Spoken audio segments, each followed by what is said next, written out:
Now you tell me. Oh, there's a reason why they have those concrete paths. Good morning, everybody. Boker Tov. Wait, you know the story about the rabbi who was a phenomenal golfer. The rabbi, the golfer. Okay. And he waits, and it's Yom Kippur, and it's the most beautiful day in the world, and his house is right by, and he gets up at 6 a.m, and he says, so he goes out to play. On which day? Yom Kippur. Yom Kippur. What kind of rabbi is this? Okay. So he's out there. He's out there, and he's playing, and he's shooting the round of his life. And Moses is up there and looking down. He goes, Hashem, what are you doing? Look how good he is. Don't worry. Please. And he gets to like the 15th hole. It's a par 3, and he's got the greatest round in the world, and he makes a hole in one. And Moses turns to Hashem and says, how can you let this happen? He says, who's he going to tell? Okay, this is the golf course. Yesterday was our 12th annual Chabad Golf Classic. We're in the 13th year now. We're entering the 13th annual. The Bar Mitzvah. We're going to make it super special. Yeah. And YouTube is giving me a special announcement right now. What's that? New timeout lengths. You can now put people in timeout for different lengths, ranging from 10 seconds to 24 hours. Bob, you're in a timeout. Does that apply to the live audience as well? It does. Absolutely. Okay. All right. Here we go. We have a lot to uncover. It's Chanukah. It's the 5th night of Chanukah today, 5th day of Chanukah. And I want you to know that the 5th day of Chanukah is a very, very special spiritual energy, because the 5th day of Chanukah is the only night of Chanukah that can never fall out on Shabbos. On the Jewish calendar, the 5th night is never Shabbos. What does that tell you about a night that can never be on Shabbos? It's a night that's so dark that it can't experience the holiness of Shabbat. And it's that darkness that we're illuminating on the 5th night of Chanukah. Chanukah is all about having the courage to conquer the dark, the weak, the insecure. Remember, everything else, in most things in Judaism, is on the right side. The mezuzah is on the right side. Most services in the temple were conducted first with the right, but the mezuzah, the Chanukah menorah is on the left side. Most mitzvahs are in the daytime. The Chanukah is in the nighttime, right? Even tefillin, which you do on the weaker arm on the left, right, you can only do in the daytime. You can't do tefillin at nighttime. But the Chanukah lights happens at night, because Chanukah is all about illuminating the darkness. Which darkness are we talking about? A spiritual darkness. And it's very important that we understand that Chanukah was when we were attacked by an enemy that wanted to kill not the Jews, but Judaism. The Greeks had no interest in killing Jews. Their concern was killing Judaism. Now, which part of Judaism did they want to kill? And this is just summarizing what we've learned so far. They didn't mind, we learned in Chassidus and in Kabbalah, the world of Kabbalah, the seminar a few weeks ago, that everything has an or and a keli, a light and a vessel. Everything has a light and a vessel, software and hardware. You have your body and your soul, right? You have the walls of your house, then you have the warmth of your home, right? So there's the technical component of Judaism. Didn't bother them. The keli, the vessel. The technical part of Judaism, which is the Torah study, the tefillin, the mezuzah, the customs, the recipes, the rituals, all that, the body of Judaism, they had no problem with. What did bother them was the soul of Judaism. What is the soul of Judaism? Hashem. The belief in God. That there is a God. Hi there. That there's a belief in a God who is behind all the rules, all the teachings, all the wisdom, right? So do you study Torah because it's intellectually stimulating? Or do you study Torah because it's a divine intimacy experience? Why can't it be both? It could be both. It can be both. It's nice, but it's easy to lose track of the latter. Yes. And that's what the Greeks were trying to eliminate. To learn Torah purely for its intellectual stimulation. So, for example, let's give an example here. So you can have a Jew who is learning Torah in violation of the law. There's a way you could be learning. You could be learning Torah in violation of the law. Like, let's say there's certain days of the year you're not allowed to learn Torah, like Tisha B'av. Tisha B'av is the day of destruction of our temple. You're not allowed to learn, you're not allowed to learn many parts of the Torah. Xmas Eve. That's right, exactly. Also, December 24th at nighttime, you're not supposed to learn Torah. So he learns because he doesn't do it because of the command component. He does it because of the intellectual experience, the pleasure.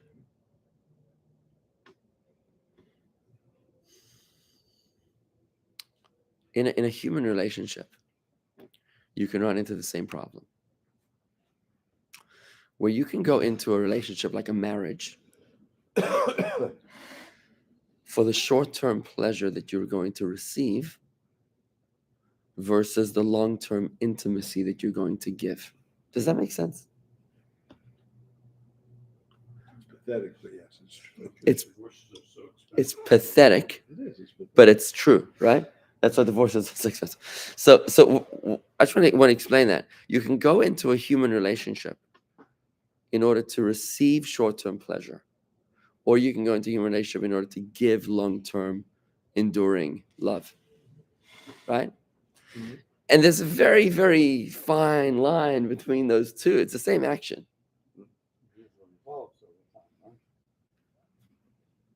Evolves. Where? Up or down? Okay, so hopefully we rise to higher consciousness. But the idea is that you can have two people, two relationships, two marriages.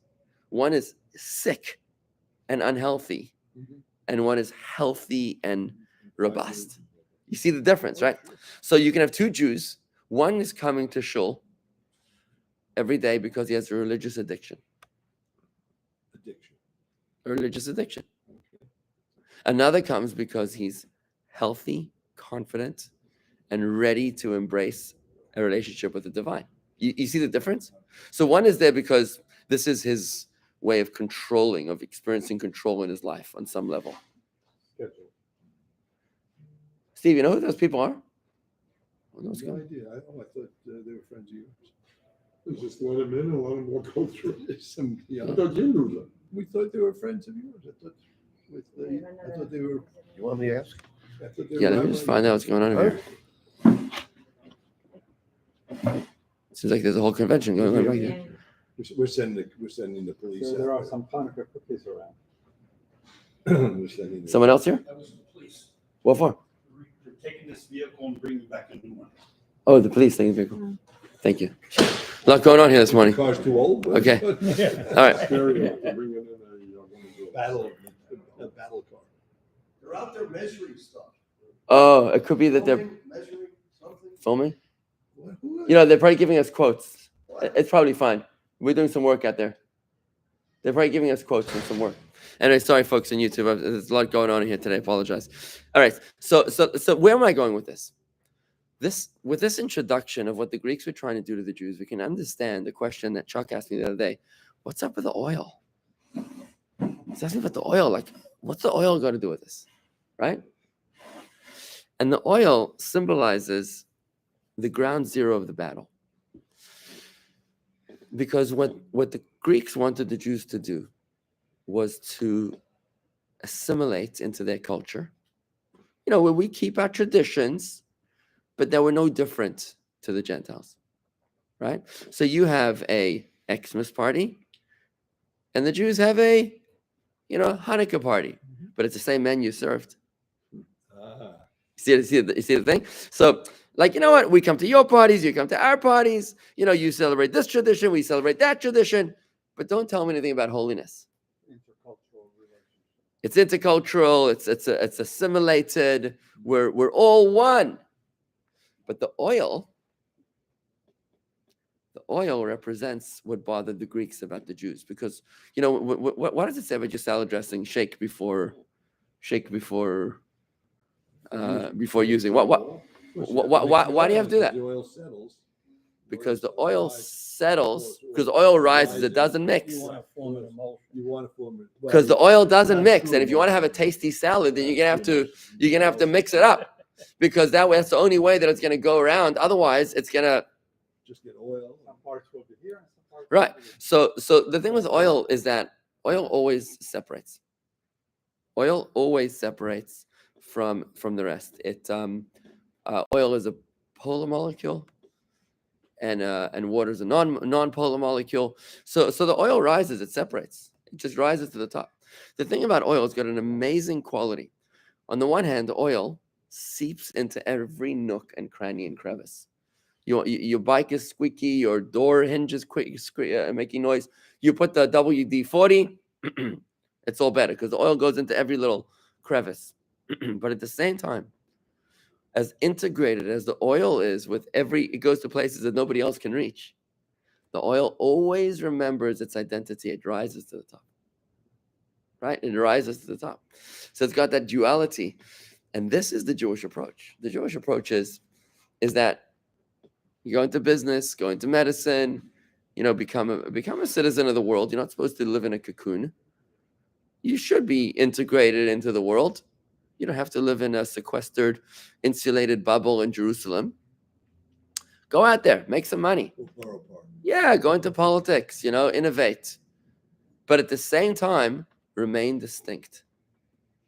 Remain distinct like the oil. And that's what bothered the Greeks about the Jews. They were like, the oil, it wasn't just this holiness of the oil that they needed to break the seal, but the whole idea of oil, that the Jews were not integrating with the Greeks, is something that bothered that was something that bothered the Greeks very much about the Jews. Does that make sense, folks? Are you okay with that idea? Okay. So. Well, you'd integrate it into society, but still keep separate. Yeah. Now, yeah, exactly. But how do you keep separate? And what does keep separate mean? It means keep separate as a holy nation. Right. You're a holy nation. We marry into our own people. We're motivated by a different set of values. We don't share. We're not just all Americans with different ways of expressing our American values. No, our values are Jewish values. What that means is that we'll die for our faith. We believe in one God who created us and empowered us to a specific mission of 613 mitzvahs. And that's a very, very powerful value to live for. Somebody came to the Rebbe on Friday. We saw in the video on Friday that somebody came to the Rebbe, and it was a woman from Miami, and she said, Rebbe, she was probably a very affluent family. And she said, Rebbe, my life feels shallow, feels hollow or empty. And the Rebbe looked at her and he says, but you have your religion. But you have your religion. See, the Rebbe's answer was so beautiful. Your religion is not an optional elective for sunset years of your life when you have nothing else to do because your carpal tunnel made your golf game so difficult that now you have no choice but to explore your faith. Your religion is your core values, right? This is what motivates you. These are, your values aren't just things that you do in your free time if you ever reach there. Your values is your primary investment of time, right? This is who we are. It's our identity. It's what drives us. It's what motivates us, right?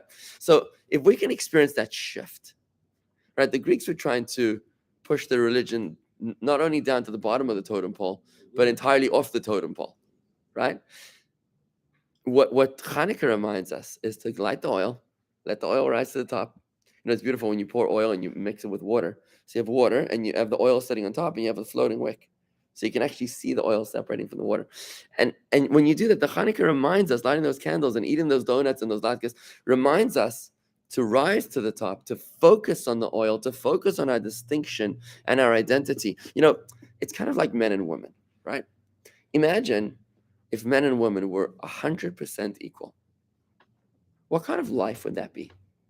Would it be fair if, in the WWE, right, the worldwide, what do they call themselves? The wrestling the worldwide wrestling contest, and in the soccer and the rugby and the American football. But in the colleges and the swimming and whatever you have, in the women's swimming and whatever you have people identify as. Okay, I'm not getting into the transgender thing, No, but no, I know, but that's- imagine that's imagine if crazy. there was no difference between men and women, right? Imagine if there was no difference. Okay. Then it would really be not fair. Because men are naturally stronger than women of their same weight levels, right? I don't think that's a sexist comment, I think, right?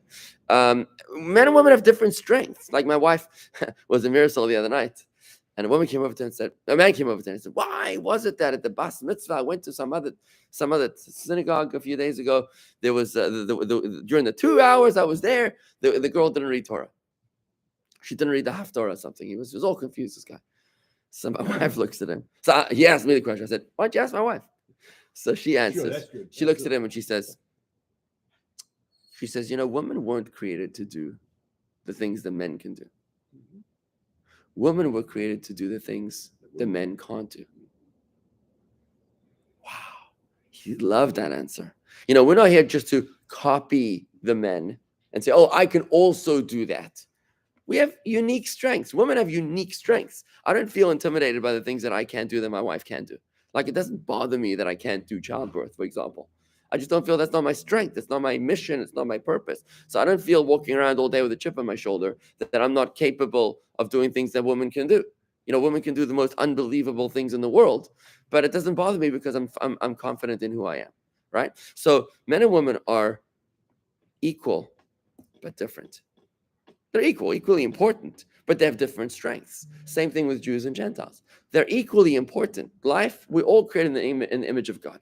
Life is sacred all throughout, for men, women, Gentiles, and Jews. Everybody's got sacred, but we're just different because we have different purposes. Like in a you have one person whose expertise is my brother is an orthopedic surgeon, right? And there's another guy who's a dentist, and a third guy who is who's a weightlifter.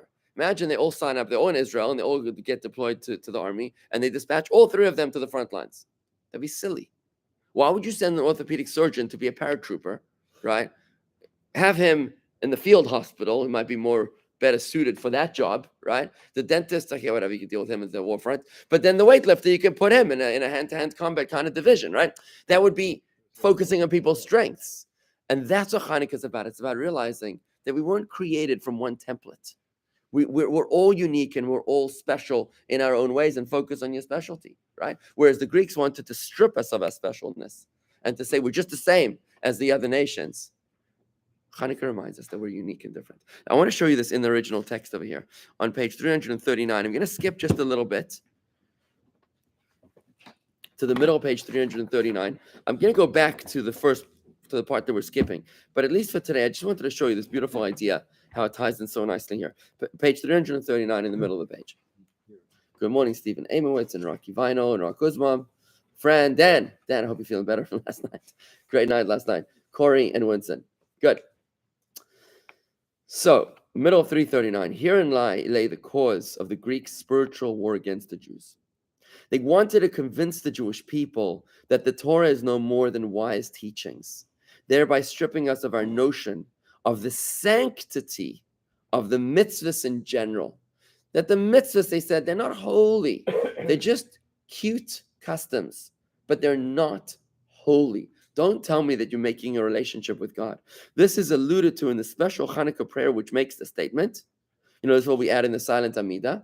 To make them forget your Torah, key word being your Torah, and violate the decree of your will. That was their goal, to make them forget the giver of the Torah and the motivator of the mitzvahs, i.e., to make Jews forget that the Torah is divine wisdom and to ensure that we violate those commands which are chukim. Don't worry about that part.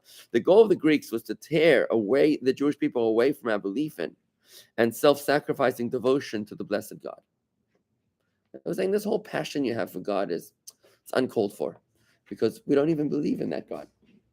So don't go that way. This is as our sages state. This is interesting that the Greeks declared to the Jewish people, they forced them to inscribe on the horn of an ox that you have no part in the God of Israel. What do you inscribe on the horn of your ox, Nikki? What would you inscribe if you have an ox? What would you engrave on the horn of the ox? What's the horn of an ox anyways? The horn of the ox is the bumper sticker. Your ox is your Mercedes, right? Your ox is your vehicle of transportation. The horn of your ox is your bumper sticker, right? You know, you put a bumper sticker. I was driving yesterday. I saw a nice bumper sticker. I stand with Israel. Like, yeah, you know what? That's good. Nice. Good guy, right? So on the horn of your ox, this is your bumper sticker. It's your message to the world. And they forced the Jews, or insisted that the Jews inscribe on the horn of their ox, I have no portion in the God of Israel. This was the crux of the battle.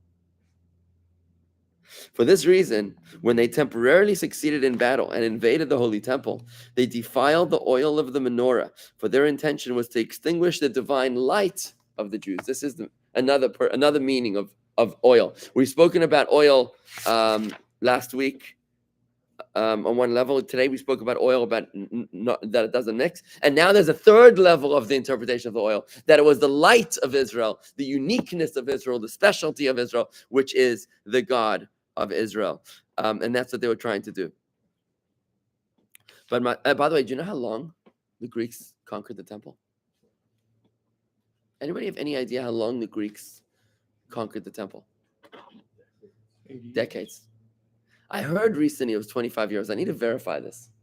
But for 25 years, they ruled over the temple. They had an entire monopoly. They controlled the corrupt high priests who were in charge. You know, the loyalist Jewish, the traditional, let's call them Orthodox high priests. They were in exile. They were persona non grata in the temple for 25 years. I mean, the situation was dire.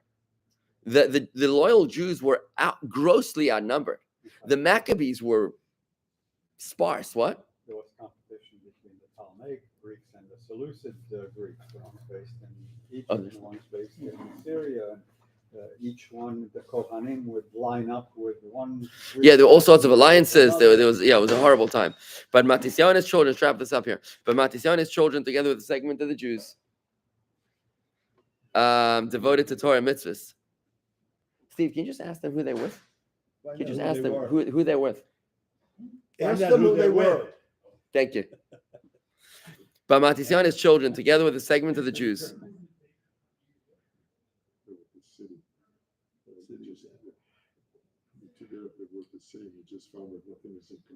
Oh gosh, I might go talk to them. What was that, Steve? Oh, Synergy Global. Perfect. Okay. Yeah, we're expanding the pergola.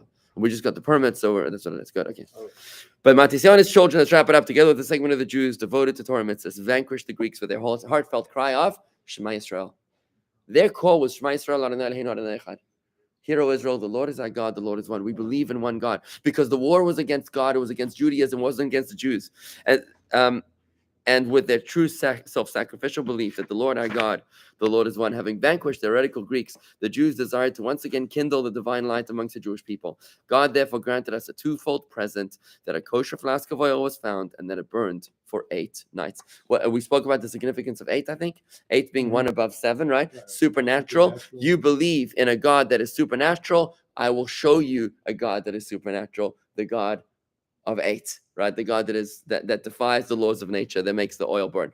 And the significance of finding 1 flask of oil is that even when the situation is hopeless, the Greeks, if the Greeks were in the temple for 25 years, what are the odds of finding holy oil, right?